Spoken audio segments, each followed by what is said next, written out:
Hello, I'm Randy Whedon, and welcome to our home. I'm so glad to share my hobby of bonsai with all of you. It's, what is the date? It's October the 16th, and it's 81 degrees here today, and sunny. And it's a fine day to be outside.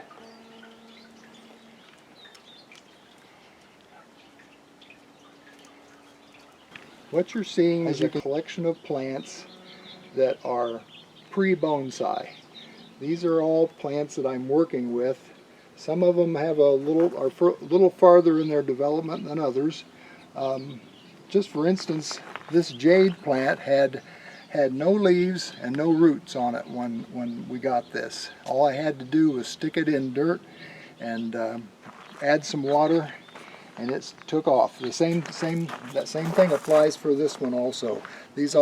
Both of these came from a home in California that a friend of mine visited, and he brought those to me, and wow, it's amazing that they can take off like that. I've had this one for 2 years, and this one has just been in the ground or in the pot for a year. These over here I find quite interesting. And this one right here, this is a cliff rose. These grow all over this area, and I think that these are relatively undiscovered as far as in the bonsai community, but they do have all the aspects and things that you need with bonsai. This has a large trunk at the base. It has very small leaves. It responds to pinching and loves to be watered and fed, and this one was taken out of the ground last February, and I cut it back. It was about 5 foot tall. Cut it back, and it's developing new growth down at the bottom, and you'll learn more about that as we go. This is a little fig ficus here. A ficus is a tropical plant, and there are literally over 70 different varieties of ficus. And this one, I don't know which particular variety this is, but it's something that I can take indoors. I can't let it freeze because it will kill the plant. But I take it indoors in the winter time and put it in front of a sunny window. I just want to stress here too that there's no such thing as an indoor plant. All plants are outdoor plants. Some will just tolerate living indoors. This is a common herb, and a lot of people use these for landscape plants around this area. This, of course, is a rosemary, and they make very nice bonsai because they have rough bark, interesting bark, and I'm going for a windswept look on this, but as you can see, it's just in training. It's in a nursery pot, and I'm just training it to get the branches to grow in one direction. You can see I use guy wires and other wire to train the branches to go to the direction I want them to go. This is a ginkgo that was given to me by Pam Catlin. And to take care of. It was in a very, very small pot, just about the size of a soup bowl, and it just wasn't going to grow, and it's doubled its size since I've had this. I've been working with this for 3 years. The one behind it here is a lantana. It's a tropical plant, and these grow quite tall in Florida to become trees, but they're also like weeds all over Florida. You'll see these growing along the road, especially in the northern part of Florida. Mm-hmm. This particular one is a nursery plant. It had a longer stalk, and I always wanted to do a bonsai from a lantana. The first one I saw had a trunk about 4 inches in diameter, and it was about 24 inches tall, and it was just gorgeous. So this one's on its way. I've been working with that for a couple of years, and it does flower off and on all summer, and it'll even flower when I take it inside in the winter. Over here, this is a bonsai in training, And that what you're seeing there is the roots wrapped around a rock that's below the soil. And I'm training the roots to grow onto a rock. And that takes quite a bit of time. I potted this this last spring, and so it's going to take some time. It'll probably take 5 or 6 years for those roots to really attach to the rock that's below the soil level, but it should make something very interesting. Oh, I'm in the shadow. This is a Chinese elm. I dug this out of a yard in Cincinnati, Ohio, and it was 6 foot tall. And you can see the trunk now is dead. That was a mishap that turned out to be an opportunity. I basically kept the tree, but during the winter time I cut it off to where it was about 9 inches tall. And the following spring it started sprouting new branches where I had cut it. And I had a beautiful tree going. Had a nice broad base and lots of foliage, but I had, back in 2013, I had my hips replaced a week before Christmas, and I had the trees stored on my back porch there in Cincinnati, and I had plastic sheeting over them to hold the moisture in. Well, I wasn't getting around very well, recovering from the surgery, and the wind blew off the plastic sheeting, and this particular tree dried out. The following year, no leaves came onto the branches, but I was pleased when 2 new shoots came up from the base, and that's what you're seeing on each side of the deadwood now. So the plant is actually giving me an opportunity to make a new tree and use the deadwood, which I like. It shows that the tree is a survivor. It may have survived lightning strikes or a tornado, but the deadwood always gives an interesting effect to the tree. This is my largest tree, but definitely not the oldest. I estimate this to be about 40 years old. It's a fig ficus. Again, it's a tropical tree, so it has to go inside in the winter. But the thing and this was grown in a bonsai nursery in Florida. And this, as you can see, the trunk size is quite large, and they use the same technique. They chop it off and then train the upper branches to make a new top for the tree. A couple of things that I wanted to show you on this tree. It has some offspring. This was taken from the top part of the tree because, as you can see, it was too big. I like the upper branches to be smaller and the lower branches to get larger. That's just my preference, but this is also a method that one can use to have a larger trunk. And the method I used was called air layer. But this was taken off the top of the tree. This is another offspring from this tree. I was doing some pruning last spring and took some cuttings. And I rooted the cuttings. It's not something that I had normally done, but I just gave it a try when somebody suggested that I do that.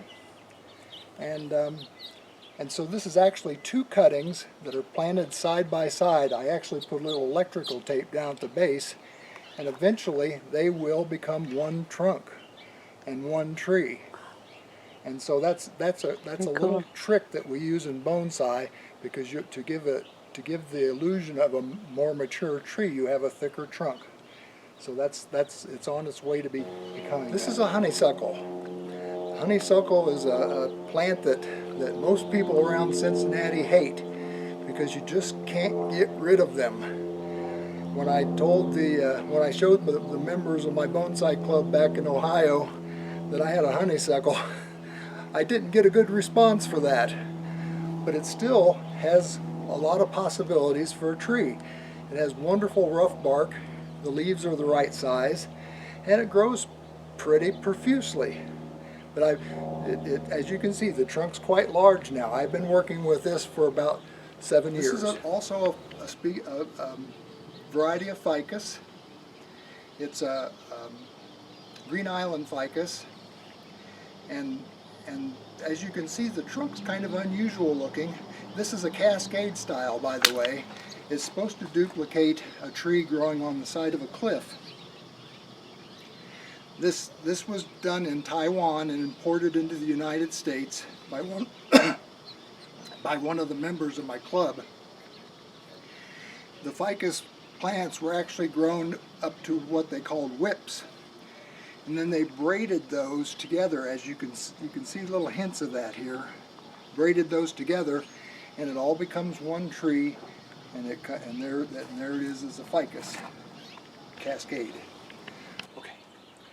As I might have mentioned, I like deadwood on trees. This is a privet, an English privet that was part of a hedgerow in Cincinnati, Ohio.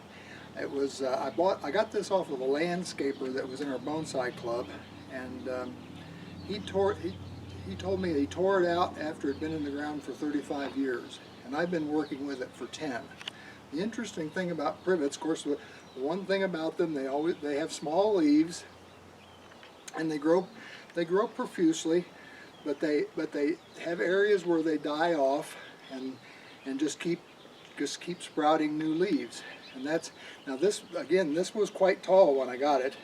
I took part of the trunk, another trunk off of here, and this trunk extended out.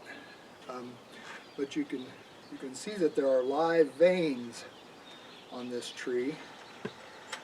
This is one of them here. It goes all the way up the top and feeds these branches. And as I rotate it around, there's a live vein on this side that feeds this branch and feeds all these other ones on this side. So this is an English privet. Its story is it's had a hard life, and but I really enjoy this plant. By the way, I left this on here just so you could see how quickly these grow. This is 2 weeks growth, and this is what we have to pinch off to push the growth inward on the tree and thicken all these areas of leaves. We call them clouds of foliage in bonsai, and the idea is to thicken those up as much as possible so it gives the illusion of a more mature tree. All my bonsai respond to this pinching process. We'll talk a little bit more about that in a few minutes. I wanted to show you this. This is an offspring from this tree. This was a shoot that was coming up from the base, and it has quite a nice thick trunk area here, so this will make a nice start for a bonsai. And the other thing, let me bring this up closer so you can see the wire on the branches. You see the wire here? We'll talk a little bit more about that, but all the branches are wired on a bonsai to train them where you want them, because lower branches on a mature tree hang down, the gravity brings them down to the ground, and only the upper branches are growing in an upward fashion. If I let these go, all the branches would grow upward. We're just manipulating the plant to look the way we want it to look. This is my other English privet. This one is, in fact, quite old. We dug these trees. This was a hedgerow in a neighborhood in Cincinnati that was built in the 1920s. So, and from the looks of everything that we dug out of the ground, these trees had been, they would grow a while and then they'd cut them back. And they'd grow a while and cut them back. They all had large stumps that we worked with, and we were able to develop the growth into a nice pattern of foliage. And again, it's got lots of dead wood. I've done some carving on this as well. By the way, the most desirable thing to seal this dead wood with is ultra thin super glue. It soaks right in and seals the wood, and it's not as dangerous to work with as some of the other solvents. Okay, these are Chinese elm, and And these actually were one tree till last spring when I decided to separate them. You can see where, I'll have to rotate this. You can see where the cut was made here. I will use a Dremel tool with a wood carving bit and actually smooth that out. But I just love the motion of this tree, and I have to tell you, it's not planted in the pot properly. I should have planted it farther to this side of the pot so that it was balanced out correctly. But it's just amazing to me always that you can find things that happen with these trees when you just work with them. But I really like the movement on this tree. This tree also, this part of the tree also is quite nice, but it doesn't have the illusion of age. It's got a broad base, but the trunk still has quite a bit of growth. It'll take a few years for that to fill out, but as you can see, it's got nice movement, and it should make a nice tree someday. This is the tree that the other two I just showed you came from. This is also a Chinese elm, and this was a live part that was on a dead tree that all happened that winter. So I had more than one tree that was actually almost died, but actually continued to live and give me something to play with. So that's a Chinese elm. This is a little ficus of unknown variety. This is something that I picked up at Home Depot, and it has quite a broad base, but the branches went off in every direction from that, and it didn't really have much shape. But I used the same technique that I mentioned before. I actually combined two of the branches, brought them together to make one thicker trunk. And I've been feeding it regularly, and you can see it's developing in quite a nice little ficus tree. This is another variation of ficus. This is called the narrow leaf ficus. This was grown in a bonsai nursery. As you can see, it's got a nice large trunk considering the size of the tree, and it tapers, but this was actually chopped, and the other upper branches were wired to become the top of the tree. I've actually let this tree grow out too long, but I kind of like it this way. It's just kind of unusual, and it makes me feel cooler when I see something with a lot of shade. Narrow leaf ficus. There's many different ways to come up with a larger trunk on a bonsai tree. And this is something that's not really considered a bonsai by many people. It's something it's an American invention, and it's called a phoenix graft. What this is, what you're seeing, is a piece of dead wood that I found out on the trail in the mountains, combined with a Arizona cypress plant that I bought at Walmart for $4. And what you do is combine the two. I mounted the dead wood to a piece of wood that's underneath the soil here in the pot, and connected that to the base of the pot. And then I plant this cypress tree next to it. You can see it's wired, but it's also wired to the dead wood, and it gives a nice, interesting effect. And I'm 70 years old now, and to try to grow something like this, I don't have that much time to do that. But playing around with a phoenix graft is a lot of fun. So that's my first phoenix graft. Now, I mentioned that I put wire on the branches, but the other thing that we do is actually wire the pot to the tree. And you can see that you can actually pick up the whole thing as one. We do that because all plants have a good solid system of roots. Some more than others, but they have what I'm sure you've heard the term taproot that holds it firmly. And trees don't do well if you don't wire them into something secure. So that's why we do that. But the other thing that we do is train the branches. And I can just show you briefly how we do that. This is aluminum bonsai wire. It's anodized to a dark color so it sort of matches the bark. And we just put that on the branches like so.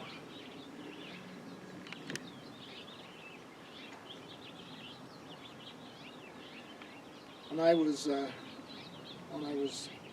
in the bonsai club in Cincinnati, I learned very quickly that if you enter your tree in a bonsai show and it's not wired, it's points off.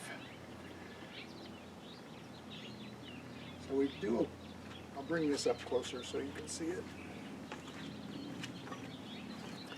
We do a wrap like this, and I can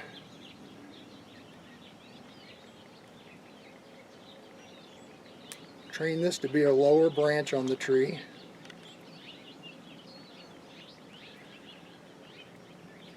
And you can actually hear it break a little bit. And it does that with a live branch as well. But that's okay. The branch, the wire holds it in place, and it will heal the way you want it. Now we have to leave the wire on for a year or so, maybe less. But there's just a whole variety of things you can do with wiring the branches on your bonsai. Something like that. One of the things when I started with bonsai was I thought it might be a good idea to make my own pots. There were several people in the club that did that, but I found it to be actually much cheaper to buy them. But the one thing that's really the features of the bonsai pot is that it has a large drain hole and it has smaller holes. That's all there for a reason. The soil that we use is not dirt by any means. We use a variety of porous clays, lava rock, or pumice to absorb water and nutrients that I feed the trees, and then the rest of it flows out the bottom of the pot.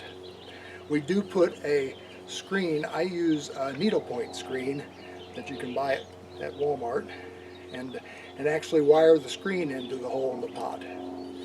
The other holes are for wiring the tree firmly in place into the pot. That's one of the pots that I made. Some of the other ones around here that I haven't pointed that out, but I made some of the other pots as well. One of the things that is consistent with all the plants that I work with is that we do regular pinching to get it to develop more leaves. On a ficus, for instance, these little pointed buds that's new growth, and when we pinch those off, that forces more growth within the plant.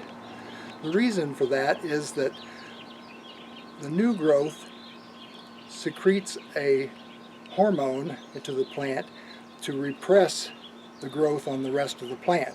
So the new growth shoots out towards the sun.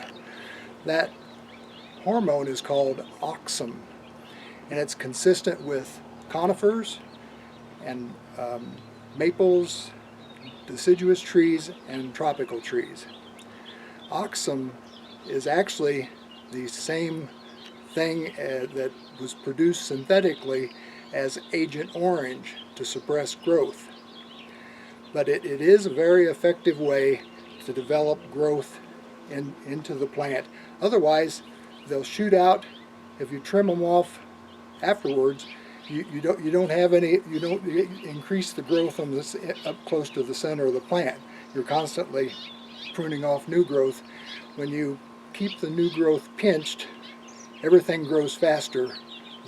The branches grow bigger and stronger, and you get much more foliage. Just wanted to mention that all my deciduous and trees are outdoors all year round. The tropicals do have to go inside in the wintertime. They will tolerate that. And if you do try to keep deciduous trees indoors in the wintertime, it actually weakens them and will eventually kill them. So I don't recommend that anyone try that.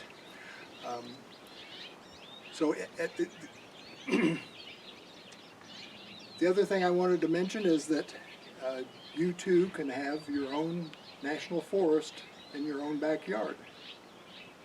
Thank you.